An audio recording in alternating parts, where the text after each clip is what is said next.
And we are live. Welcome to the NBA Strategy Show. It is Monday, November 4th. I am Josh Engleman here to break down, well, depends where you're playing. If you're playing on DraftKings today, we're breaking down an 8-game main slate. I think I'm right with 8. I think it's 8. 7, 8, 9. I'll get this right in a couple seconds.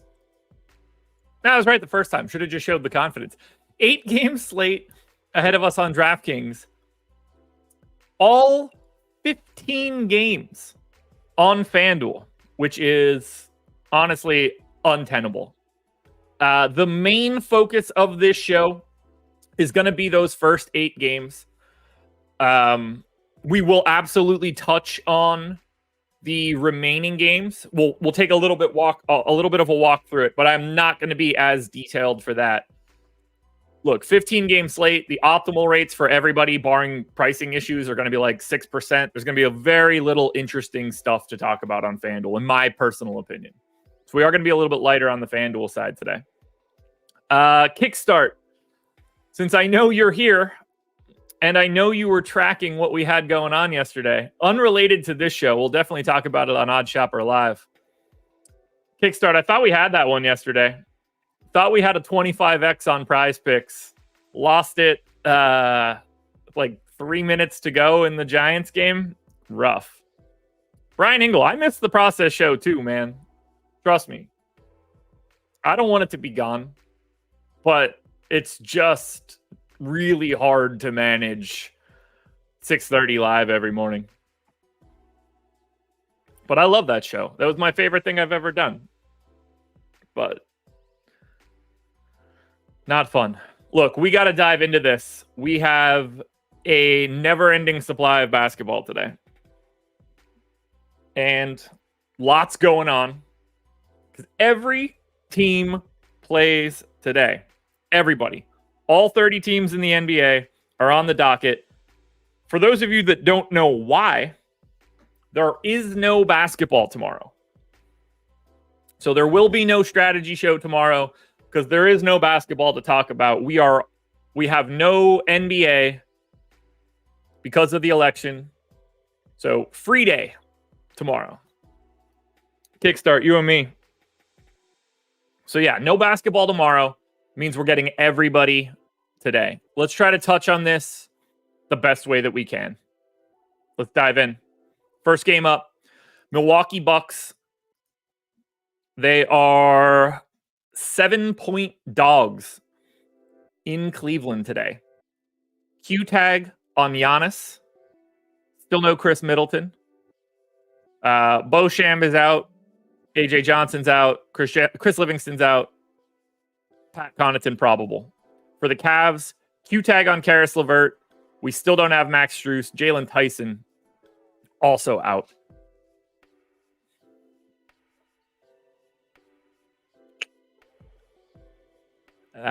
Jose, no comment. Let's start with the Milwaukee side of this one. 12% ownership. We got to remember, the DraftKings side is going to have like normal ownership. 8-game slate. This is very reasonable. 12% ownership coming into Giannis. No ownership coming into anyone else from Milwaukee. Now, by all means, please feel free to get to Damian Lillard. Just because he's Damian Lillard. You could roll the dice on Bobby Portis because he's such a good per minute guy. Someone like Brook Lopez is sort of always viable, but never interesting. Giannis is pretty clearly the best thing you can get from Minnesota or from Milwaukee. I'm not so sure I'm going to have a ton else from the Bucks. This is in a truly dreadful spot. Cleveland defense is great. It is a very interesting matchup in that it's not like Milwaukee's offense on paper isn't good. But man, they are running into a buzzsaw today. And I really like this Cleveland team against Milwaukee when they have Dean Wade in the starting lineup. Now, just summing up Milwaukee. Yeah, it's Giannis, a very tiny bit of Dame, And then I don't think you're looking at anything else from the Bucks and thinking that's a guy I got to get to today. It's just not that kind of day. And it's pretty similar on the Cleveland side. Mitchell and Mobley are both 10% owned. Garland and Allen are both 5% owned. For the most part, those are the only 4 guys that you want to look at on Cleveland. The 230 total looks really good. It's one of the higher totals on this DraftKings slate. I believe it's 3rd. But at the same time, we're not like, if Giannis ends up out, then everything changes for Milwaukee. We're getting to an overwhelming amount of Bobby Portis. We're juicing the usage rate on someone like Dame. I'm guessing Andre Jackson would play a lot more in that situation, at which point flat 3K point guard small forward, that'd give him a bit of a bump. Everybody would look better on Milwaukee across the board if Giannis ends up out. If Giannis is in, I'm not so sure we're going to be paying that close of attention to this game other than Giannis, Mitchell, and Mobley. I do want to say, though, if you're playing on FanDuel, even with all 15 games, Darius Garland is $6,300. That's $800 cheaper than he is on DraftKings. And even on a 15-game slate, Darius Garland's getting to 17% ownership on FanDuel. That is a pretty healthy number given the amount of guys you could roster. So I don't want to sleep on him on FanDuel. But on the DraftKings side, it's Mitchell, Mobley, and Giannis. Home court really worth 5 points for Cleveland? No. I do not think that home court is worth 5 points for any team in the league. Not even remotely close. There's only 2 teams in the league that you could give what I would consider to be a true home court advantage, and that would be Denver and Utah. And neither one of those teams are going to be anywhere near 5 points. No one is. That's a crazy number.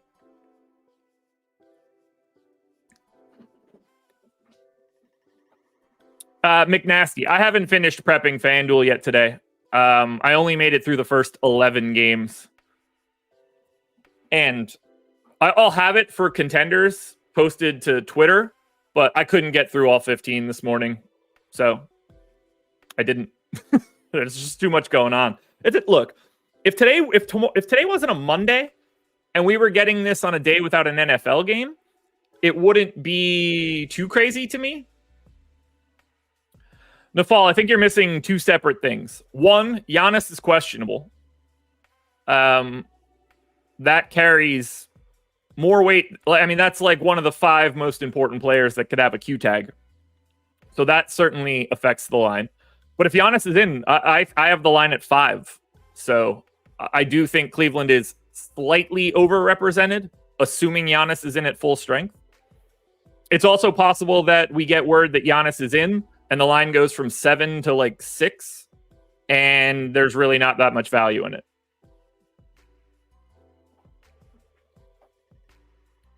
So the Giannis Q tag might be carrying enough weight to move that line a half point or a point once we're confirmed. But yeah, I have the line at, just so we know, the blue box right here, I know it's tiny. This is where I have the line. And then this purple box down here is what the line actually is. So I have it at -5, 233, which reminds me. Text.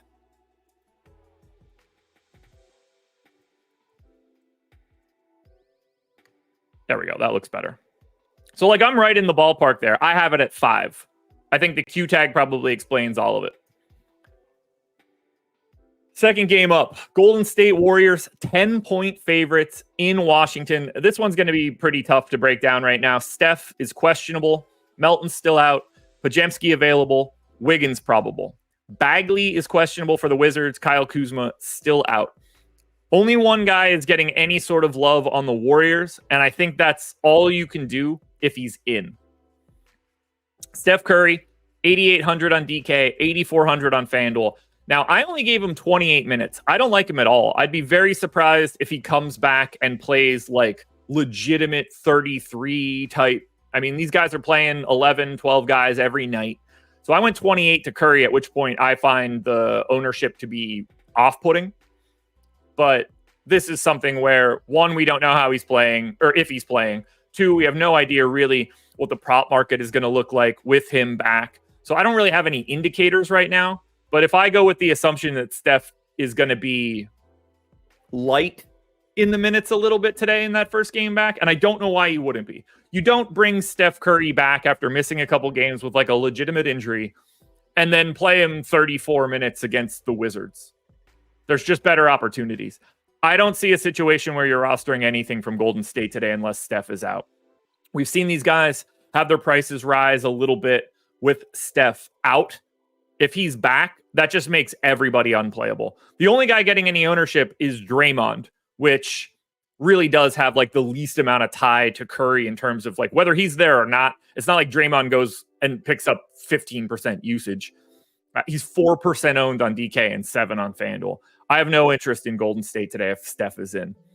Unfortunately for us, though, we're going to have to roster quite a bit of the Washington Wizards. Lots of different places that we can go. Heavy chalk on the DraftKings side right now. 45% ownership coming into Keyshawn George. 30-35 on Bob Carrington and Joval. Another 15 to Koulibaly and Jordan Poole. And a trickle to Corey Kispert. Do I think that some of these guys are pulling more than they should? Yeah. Do I think that some of this comes down? Yeah. I don't expect Joval to be 30 when we get to lock, but he's such a good point per minute guy that even in 21 minutes, there's going to be some interest there. I actually think that Corey Kispert is the most interesting guy from the Wizards.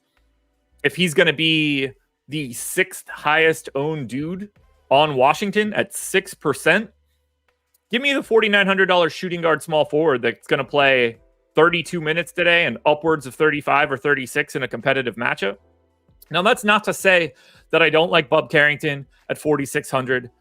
Keyshawn George at 3,900 small forward only. Like, yeah, that is really nice value.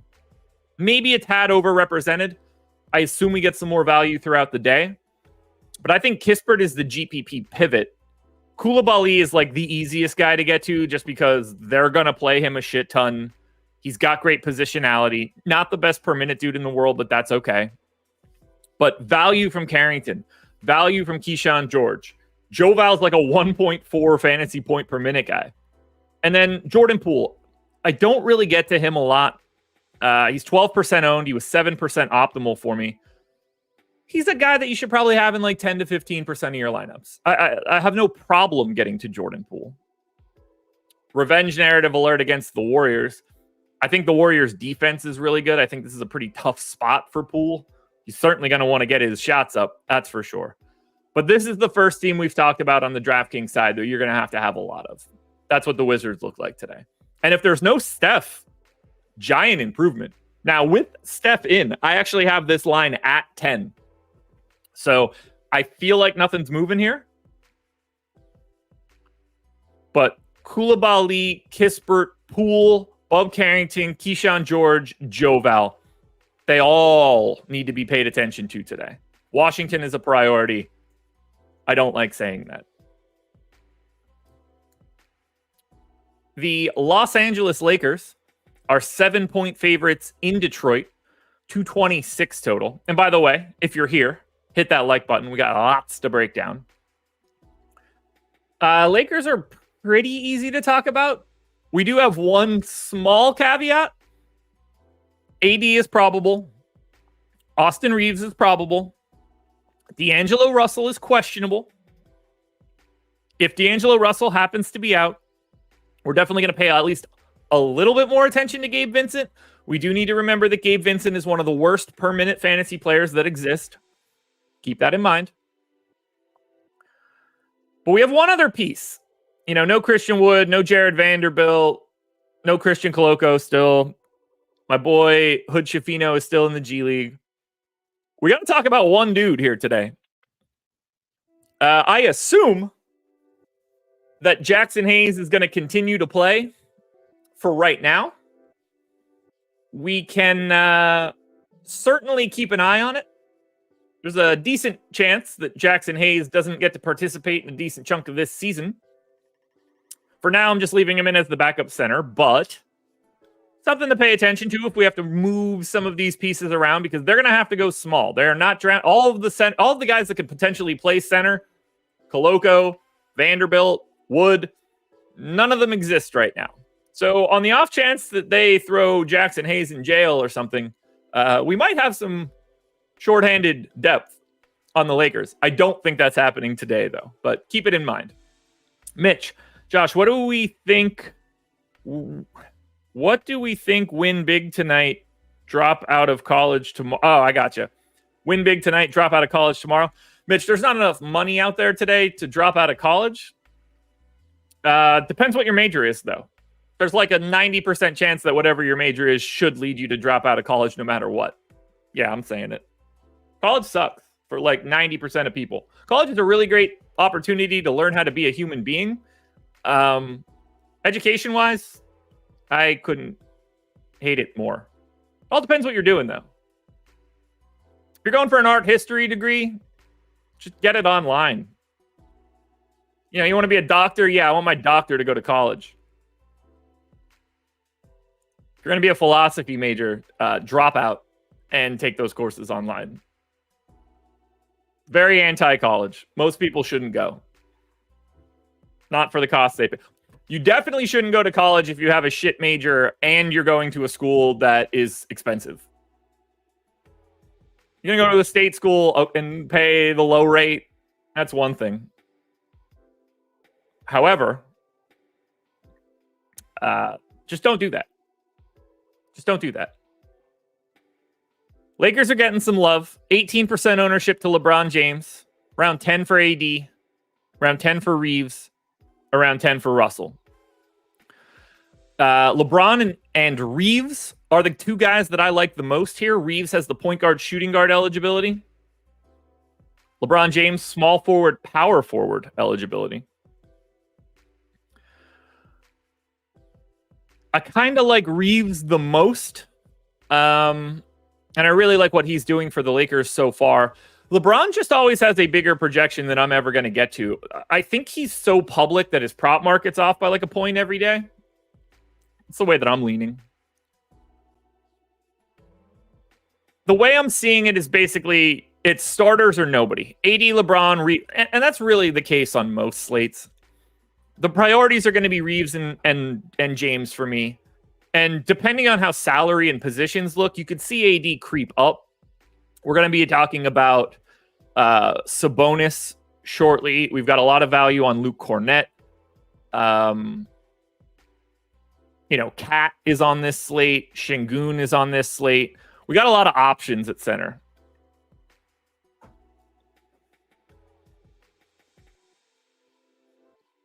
Business admin degree, went for baseball, got hurt, made mistake.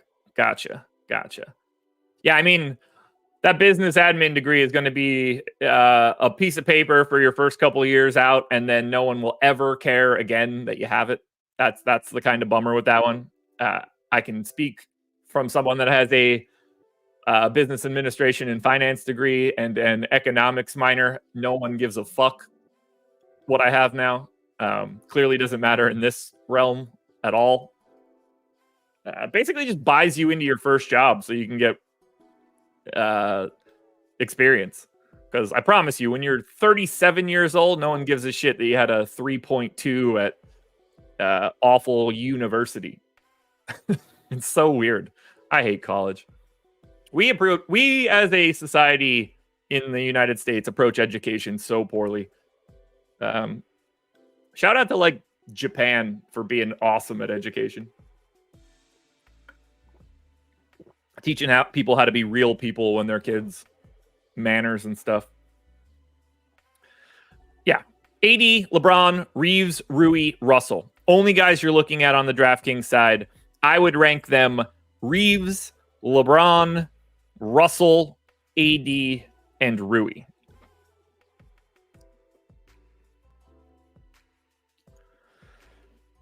Fistula, I'm not so sure that's true, but it's a little true. Pistons side. This is where we're getting some love. 25% ownership coming into Cade Cunningham.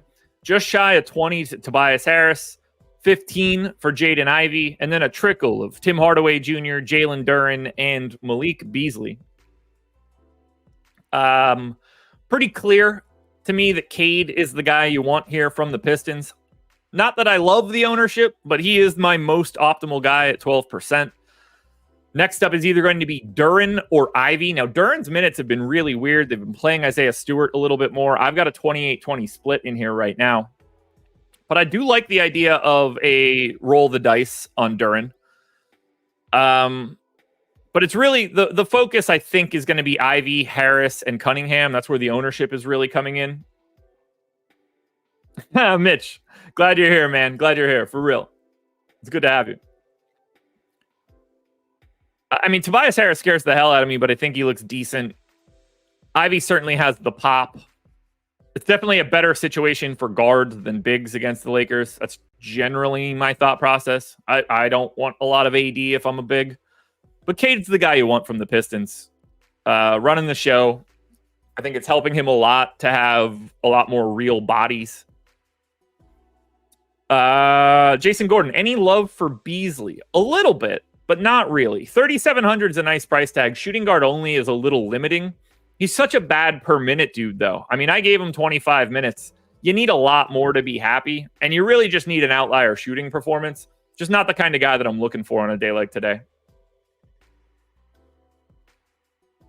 Zach, good work. That's all you need, buddy. That's all you need. All right, so summing up Lakers and Pistons. Starting five for the Lakers. LeBron and Reeves are the priorities. Starting five for the Pistons as well. Hardaway and Duren are more GPP options. Cunningham is the focus. And we're still waiting on that Pistons starting lineup. They're actually on the second half of a back-to-back. Don't think they're doing anything weird, but they could. Okay, Boston Celtics. Celtics are 10-point favorites in Atlanta. 234 total. This is the highest total on the DraftKings slate. Jaylen Brown is out. Sam Hauser's probable. We still have no Kristaps Porzingis. We had the same situation for Boston last time out. Jaylen Brown was out on November 2nd. We got Tatum, White, Holiday, Cornette, and Horford starting.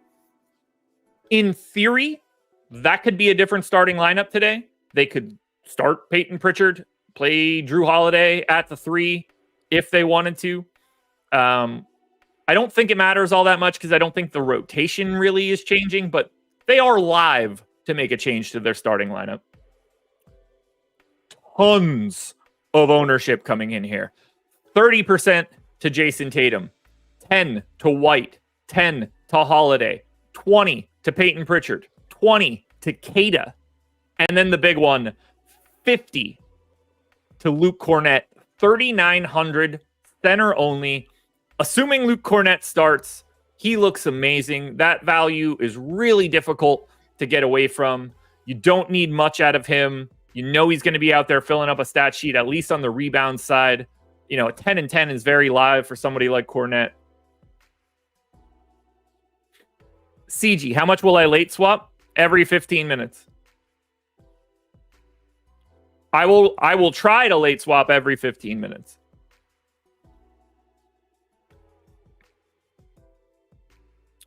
So as I'm looking at this, clearly Tatum looks exceptional. No Jaylen Brown. You're getting you're getting rate bumps for Tatum across the board. He's definitely a priority pay up option. Atlanta's defense is dreadful.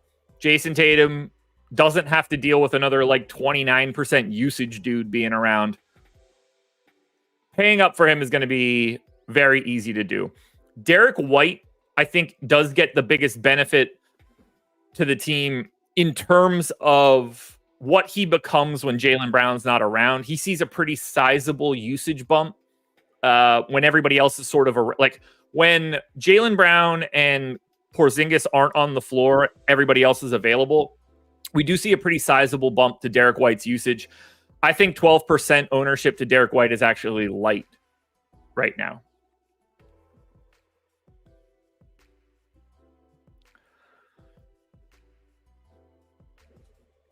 White is my favorite GPP version, although Drew Holiday is not too far behind at 5,400. It's the days where we can remove one of these main guys that really start to boost everybody else. I have no issue getting to Peyton Pritchard, Although I do think it's interesting that Peyton Pritchard has twice as much ownership as Drew. I think having the MPE and the $200 cheaper salary is just causing that to happen. Horford, not really somebody you ever want to prioritize getting to. I fully expect the Cada ownership to not be 20% throughout the day. I figure that comes down to like 10. Certainly has a path for backup center minutes.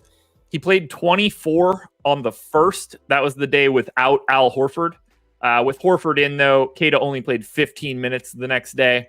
I gave him 16. Not really someone you're going to be paying attention to, I don't think. It's Tatum, it's White, and it's Luke Cornett. To me, all three of those guys are priorities for different reasons. Jason Tatum has an immense ceiling in this spot.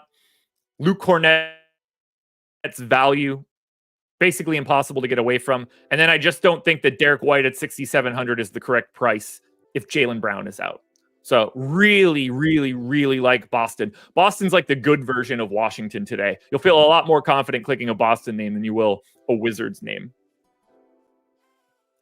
On the Atlanta side of this one, we're still waiting on their injury report. Hawks played yesterday.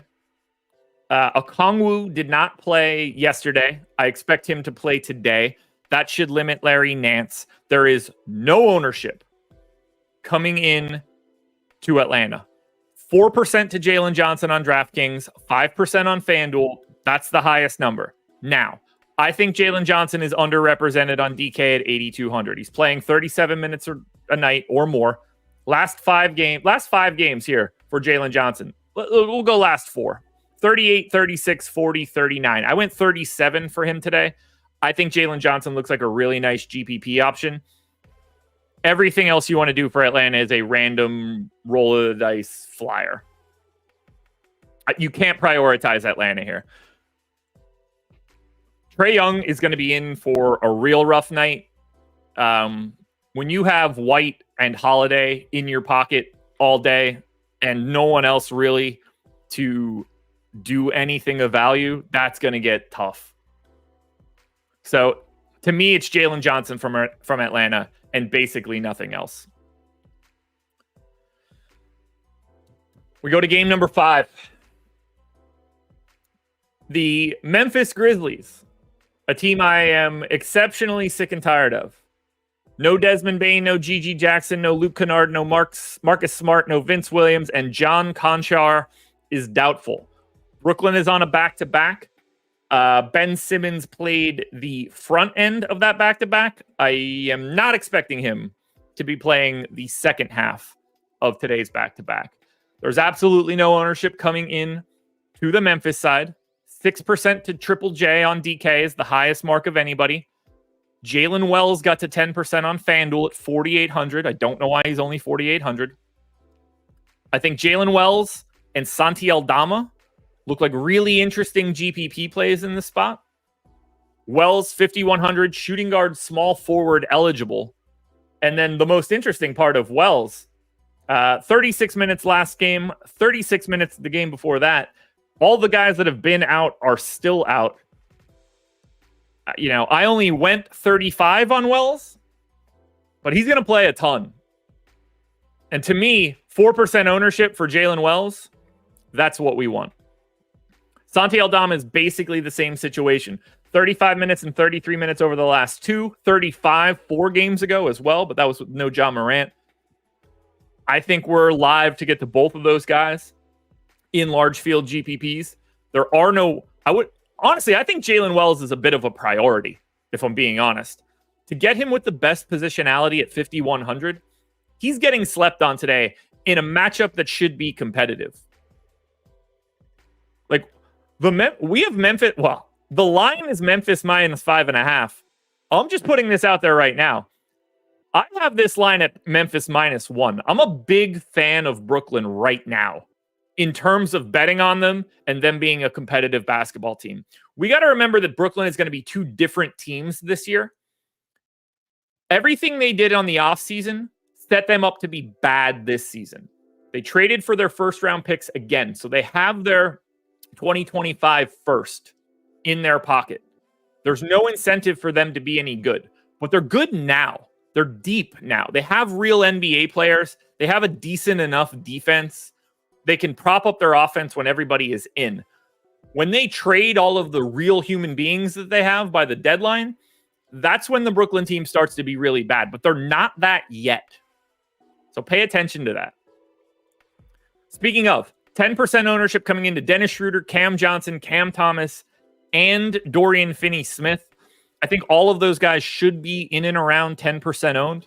I personally like Cam Johnson the most of those four guys, but Cam Thomas and Schroeder are not that far behind. Dorian Finney-Smith would be the guy I want to get to least of this group.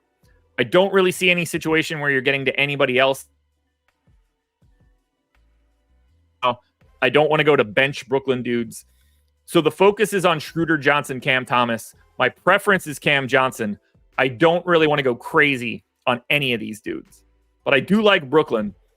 And I like the idea of betting Brooklyn.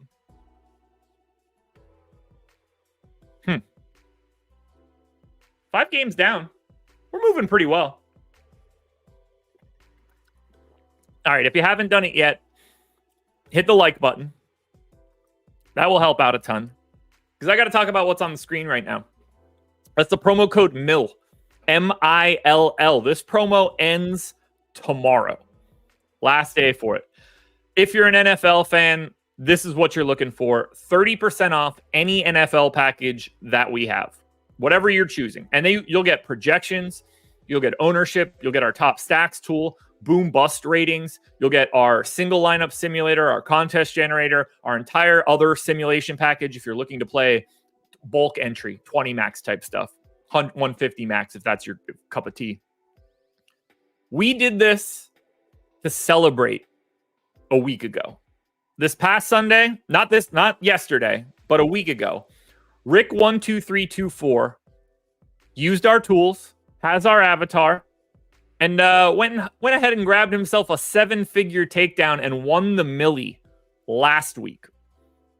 We want to celebrate that. We recorded a video with Rick. Laffy did that, broke down his lineup and how he uses the tools. About a 15-minute video. You can find that on the Stokastic YouTube channel.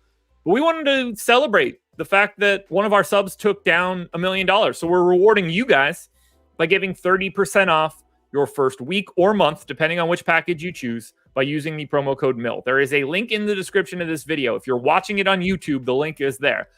If you're not watching there and you don't have the direct link, feel free to go straight to stokastic.com, choose your NFL package, and use the promo code MILL when checking out. M-I-L-L. That'll get you 30% off that first payment.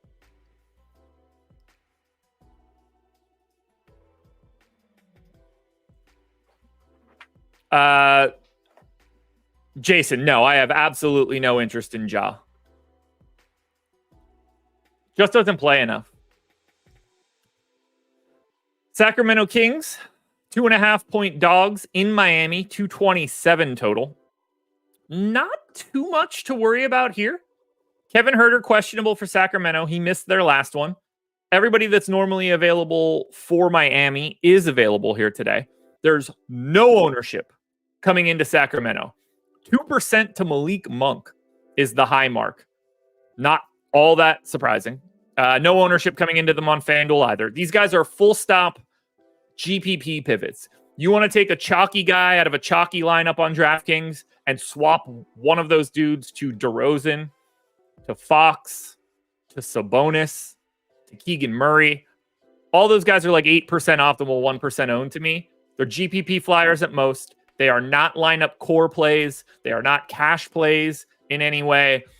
The only thing you really want to do with the Sacramento side of this one, DeRozan, Fox, Sabonis, and Murray, is swap them out for heavily owned people in GPP lineups. Slightly different scenario on Miami. We have Jimmy Butler, 8% optimal, Terry Rozier and Tyler Hero, both 10. For some strange reason, Tyler Hero is pulling 20% ownership. 6,600 does look really good for him. I do only have him in for 32 minutes. I can make a case that I should give him another minute. Played 33, 33, and 35 in the 3 previous games prior to Saturday. I like Hero. He does look to me like one of the best guys. But if Tyler Hero's 20% owned and Terry Rozier is 3, I don't think I should have to tell you guys which guy looks a little bit more interesting in GPPs. They're basically the same per minute dudes. They're basically playing the same amount of minutes. The only real difference between the two guys is that Tyler Hero has point guard, shooting guard eligibility, and Terry Rozier is only point guard. I assume Hero's ownership just comes down, and that becomes like 14-6, and then it doesn't stand out as much. But right now, I would avoid Tyler Hero and just go to Terry Rozier if that's what the ownership looked like. Butler is basically the Miami version of DeRozan, unowned and an interesting enough tournament pivot. Ultimately, I am not anticipating getting to much here from either Sacramento or Miami. But I do think that Terry Rozier looks.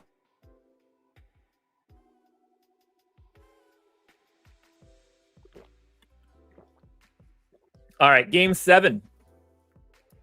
Utah Jazz, 7.5 point dogs in Chicago, 227 total.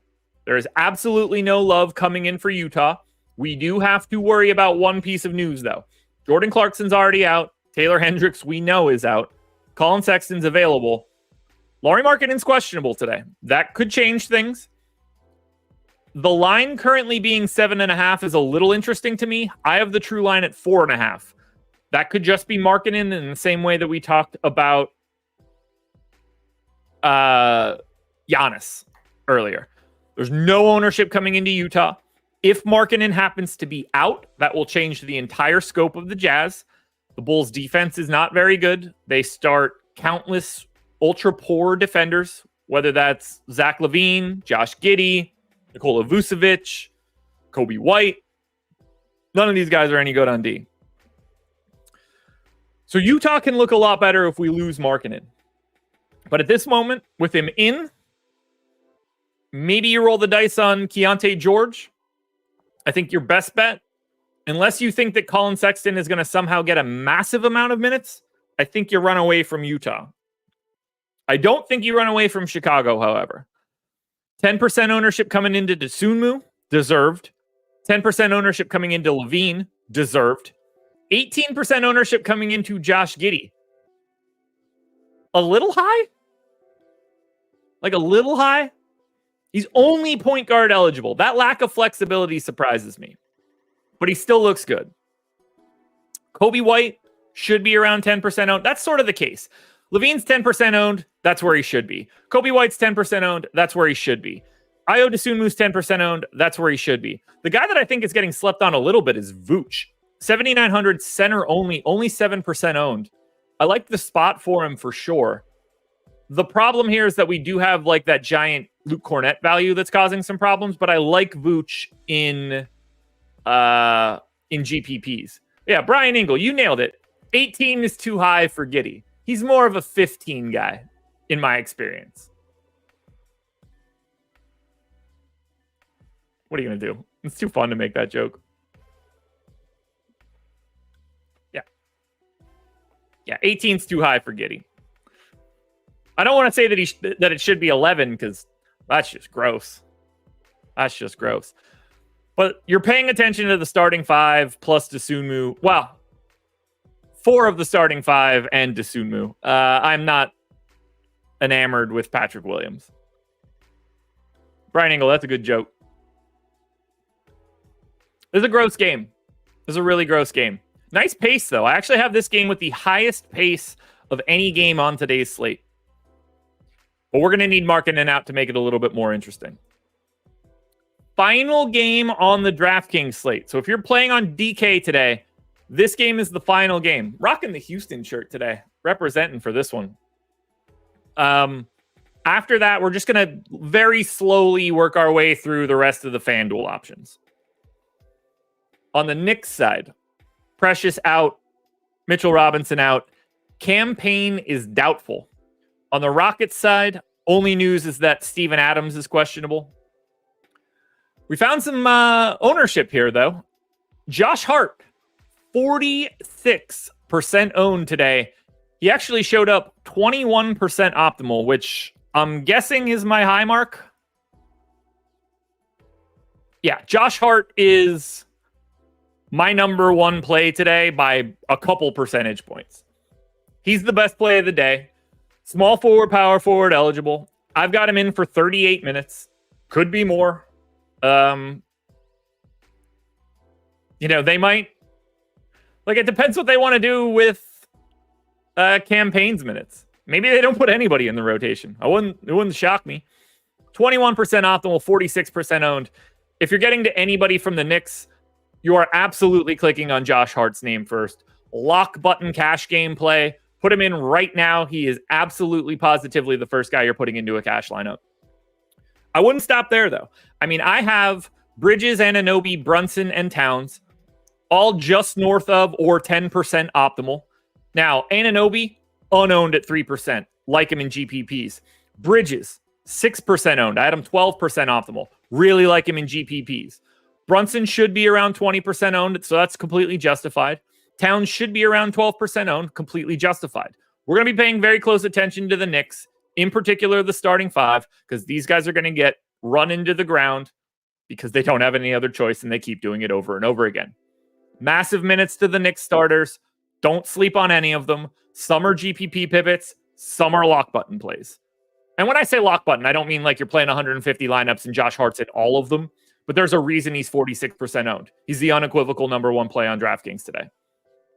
Houston is the exact opposite of the Knicks. They're not pulling any ownership. They look wildly uninteresting from an ownership perspective, but they look really good with GPP options. Fred VanVleet at 7,300. I had a ton of him a couple nights ago. He had one of his worst games as a Rocket. It was disgusting, and he played 40 minutes. I hated it. Today, he's 2% owned and 13% optimal. He's a guy I want to get to in GPPs. Jalen Green is 1% owned, 10% optimal. He's a guy that I like to pivot to in GPPs. If the Rockets win this game, one of those two guys is probably having a really nice day. Dylan Brooks, I think, is worth a flyer unowned if you're looking for value. There's going to be plenty of other 4K guys getting more love than him. I don't really want much else, though. I wouldn't mind getting to Smith or Şengün, but they are not the guys that I want. It's VanVleet, it's Green, and it's Brooks, but they're GPP pivots.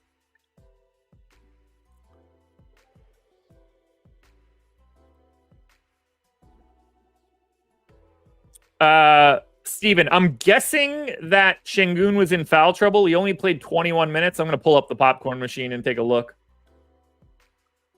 But I think Eason got those minutes because of Şengün. Or did Şengün get hurt? What happened here?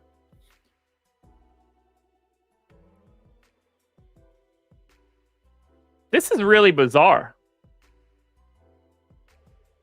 So, Şengün played his standard rotation, picked up one foul, played 8 minutes. Came in. Does anybody know what happened here? Şengün came in and played 16 seconds, turned the ball over, and then they took him out and he didn't play the rest of the second quarter. That's just a straight benching? Okay. All right, guys. Every single one of you in chat. Some says hurt. Some people say not hurt. Bag says they're getting blown out. Well, it's the second quarter, so that doesn't matter. He did play the second half. He played the entire third quarter. I honestly feel like everybody is trying to say the wrong shit. He played 8 minutes, played 16 seconds, and then played the entire third quarter and then never saw the floor again.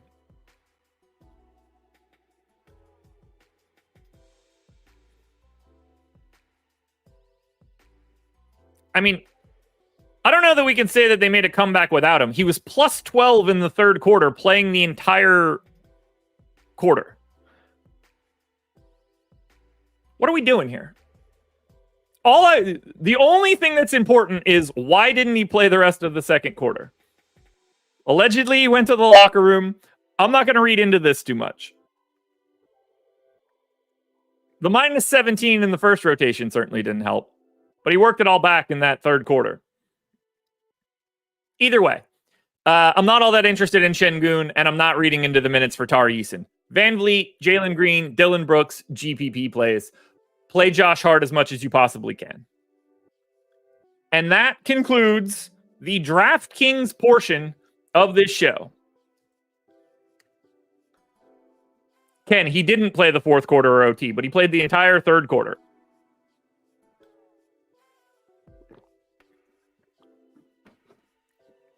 All right. We move along. This is just going to be an exercise in pointing out ownership and guys that have some value. So, first one up. Charlotte Hornets, 9.5 point underdogs in Minnesota. Actually, let me hit this question quickly, Clint.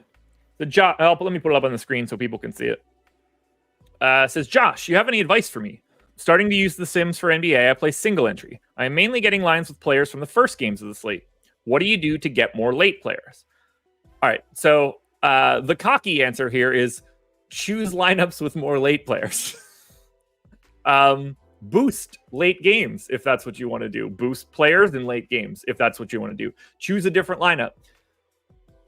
The answer is as obvious as it sounds, and I don't mean that to be anything other than the truth.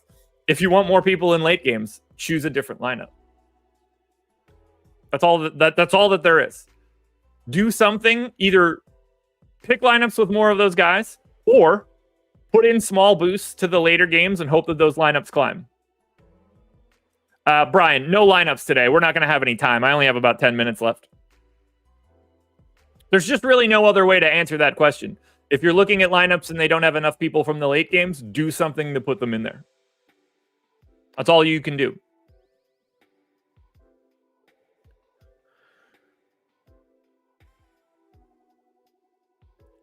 Let's see. Especially if you're playing like if you're playing a single entry lineup, you're obviously taking the time to like micromanage that lineup. So you're aware of what's in it.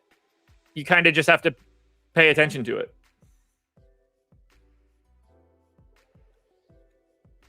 All right. Charlotte and Minnesota. We're going to move pretty quickly through these final 7 games. Q tag on Brandon Miller, Q tag on Rudy Gobert on the opposite side. Obviously, those will carry some weight. Charlotte is also without Nick Richards and Mark Williams. So we're probably getting, maybe they try to be a little bit different because of the size here, but we got Grant Williams at the 5 last time out. Kind of interesting for, this 5-out game that they're about to play against Minnesota. Grant Williams is the best guy to me. He's 9% owned. Nobody else is really jumping off for me here, though. I would anticipate not having anything from Charlotte other than Grant Williams, unless Brandon Miller ends up out. If Brandon Miller ends up out, then we're going to start looking at some other guys. We will create a little bit more value. I don't find Charlotte to be that interesting. This is a not very good Charlotte offense against a very good Minnesota defense. Unless Gobert is out, then they're not a very good defense. They're a very different team. So we do need that injury news a lot on the FanDuel side. But it's Grant Williams for me on that side. And then it's Julius Randle on the FanDuel side. 7,400, power forward only, 15% owned. And I have him as the best point per dollar play on Minnesota. So my focus in this game is going to be Grant Williams and Julius Randle. A little bit of Anthony Edwards is totally fine. But we need the news on Miller and Gobert because that could change everything. I would guess Miles Bridges takes the Randle assignment.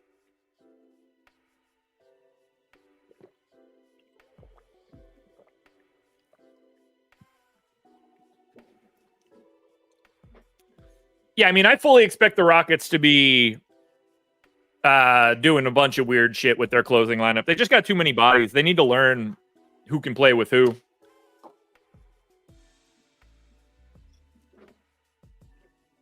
I mean, I'm anticipating Charlotte switching most of what they're doing. No fall, I already had it. Coffee's already been drank. That was 3 hours ago. All right, I got to move. We got a lot of games for me to touch on in the next 8 minutes. I haven't even hit on the schedule for the rest of the day. Let me do that. 10:15 a.m. NFL strategy show. You get Laffy and Gajeski. That actually buys me a couple extra minutes if we run long.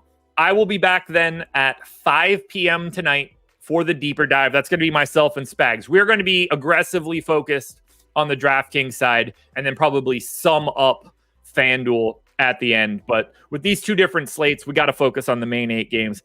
NBA Live Before Lock will be at 6. That'll be Eric and Bellman. And then you're going to get Laffy and Matt Gajeski at 7:15 doing NFL Live Before Lock for Monday Night Football. Yeah, no fall.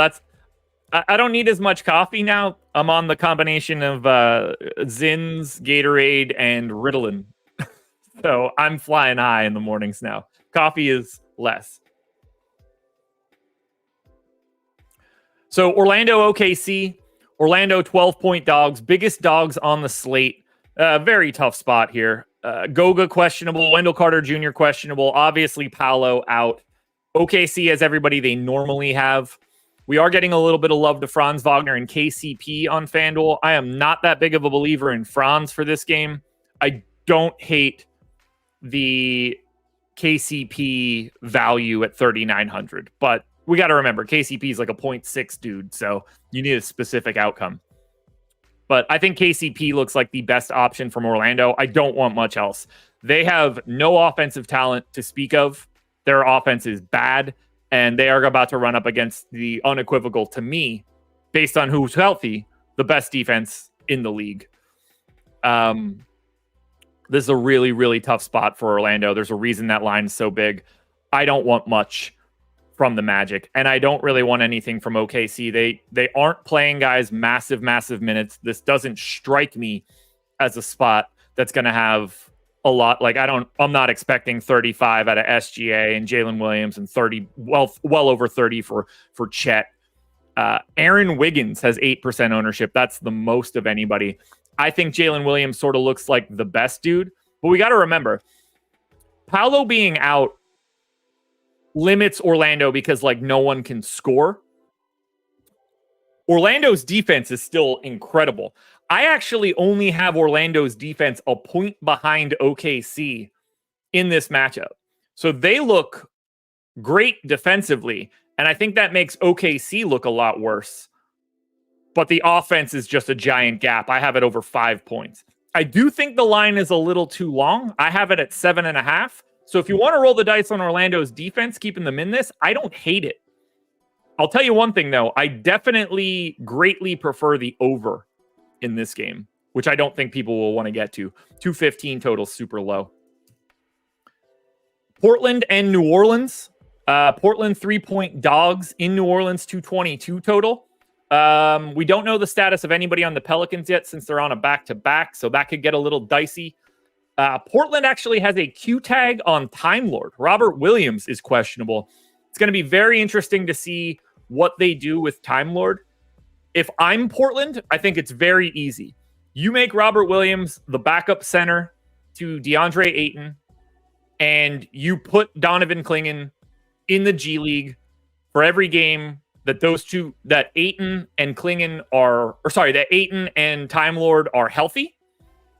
You move Clingan to the G League. You play Robert Williams as much as you can to try to rehab his value so that you can trade him or trade DeAndre Ayton at the deadline. You got to do one of those two things. If you have all three centers here and one of them are not playing, I think that's next level stupid.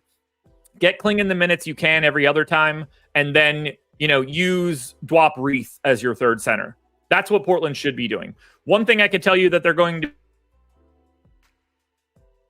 be doing today is not getting owned. 5, Portland is the highest of anybody. I don't have a ton of interest in these guys. Ayton looks okay, but it's center only. Steven, he's not even going anywhere near that. I think 12 minutes is like the ceiling on a day like today. But they need to figure out what they have because it's a tradable contract.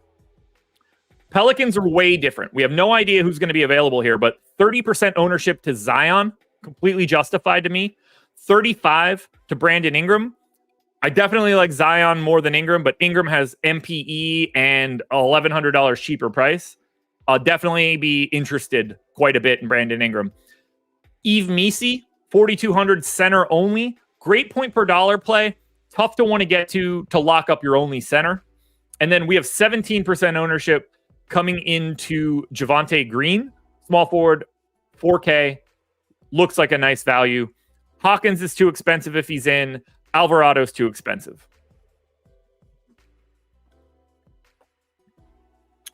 Guru, I like that shout. They have absolutely no way to make that trade, but I like that shout.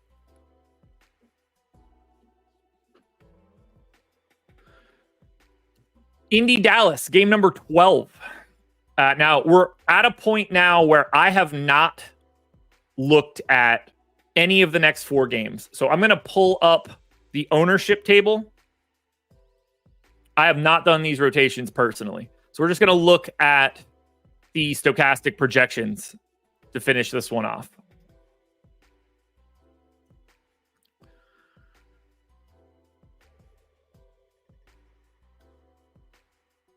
Justin, very easy.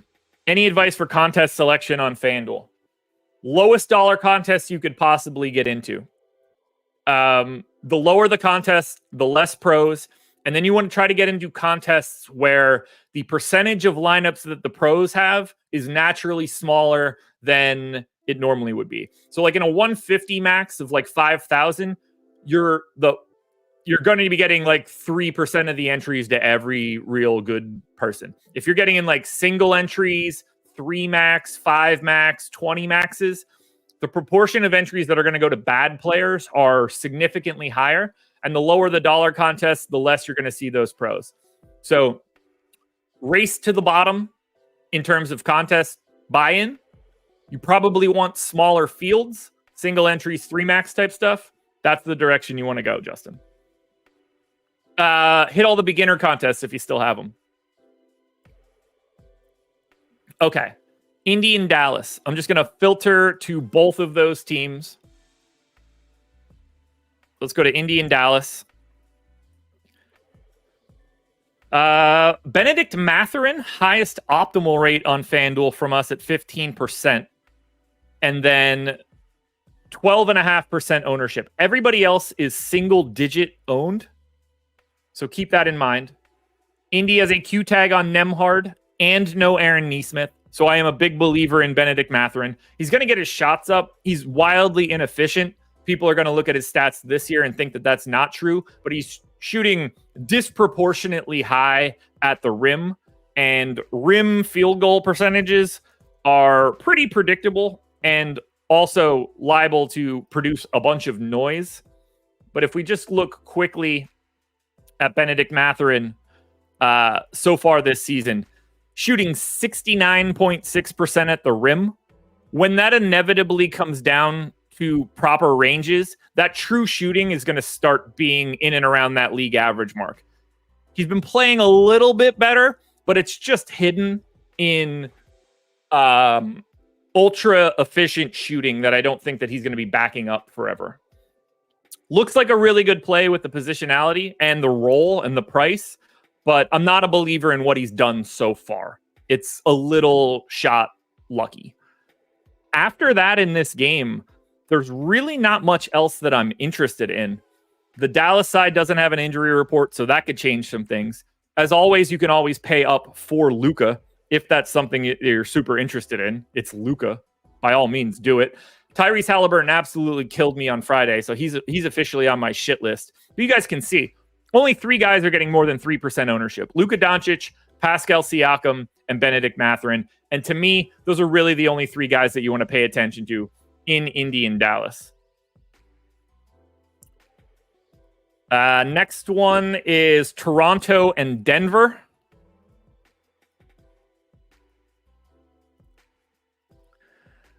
Toronto's without Scotty Barnes, still without Bruce Brown. Emmanuel Quickley is still doubtful. No Kelly Olynyk. Aaron Gordon's probable. Jamal Murray is out. He's in the concussion protocol. Russell Westbrook is 68% optimal and 79% owned on FanDuel today on a 15-game slate. Yes, I expect Russell Westbrook's ownership to come down a bit from 79%. Yes, he is going to be the chalk play of the day, playing, 30 minutes or whatever in Jamal Murray's stead. He's 5,400. He's a no doubt about it option today. One of the easiest names you'll click on FanDuel. It won't be fun. He sucks. He's really terrible. But in DFS, hell of a value.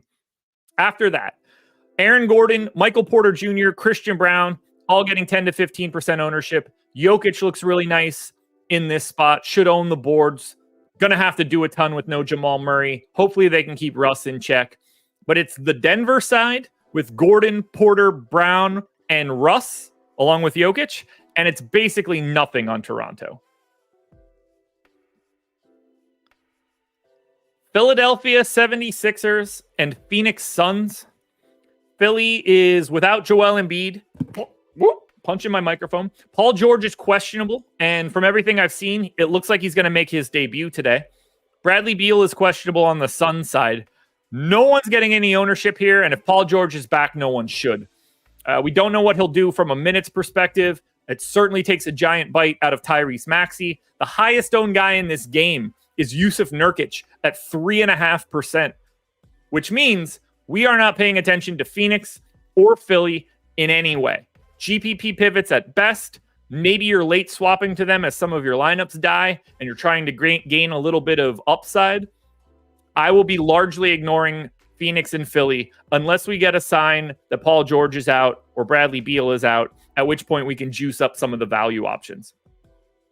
Final game of the day, 10:30 start. San Antonio Spurs taking on the LA Clippers.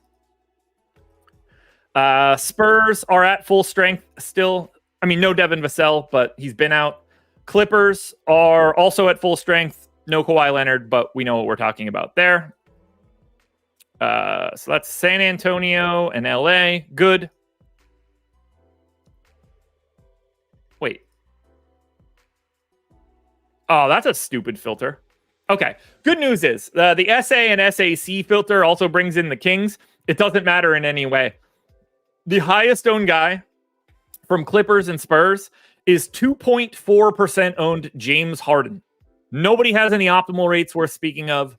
Nobody has any ownership rates worth speaking of. The only thing that you're doing when you're going to San Antonio or LA is simply getting a GPP pivot at best. You will largely be ignoring San Antonio and the Clippers on FanDuel unless we get wildly new information throughout the day. Steven, for me, it's 100% DK. 15's untenable. We made it to the end, folks. 15 games up, 15 games down. We broke down as much as we can. I'm going to finish off the rest of my rotations after this show.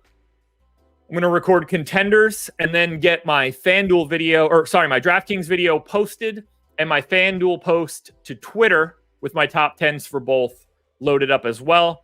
If you subscribe to me on Tails, I'm going to try to get my bets out in the next hour or so, sometime before noon for Odd Shopper Live. Then we'll go live for Odd Shopper Noon. I'm back at 5 o'clock with Spags, and we'll break down this entire slate. It's a massive one. We got a lot to talk about. Lots of news to break down for the rest of today. I think we did a pretty good job working our way through everything. So thank you for being here. Hit the like button on your way out the door. Sign up for the NFL promo. It ends tomorrow. Mill is the promo, 30% off your first week or month. Your first payment gets you 30% off. Fun day today, everybody. Lots more to break down later. We'll talk to you later.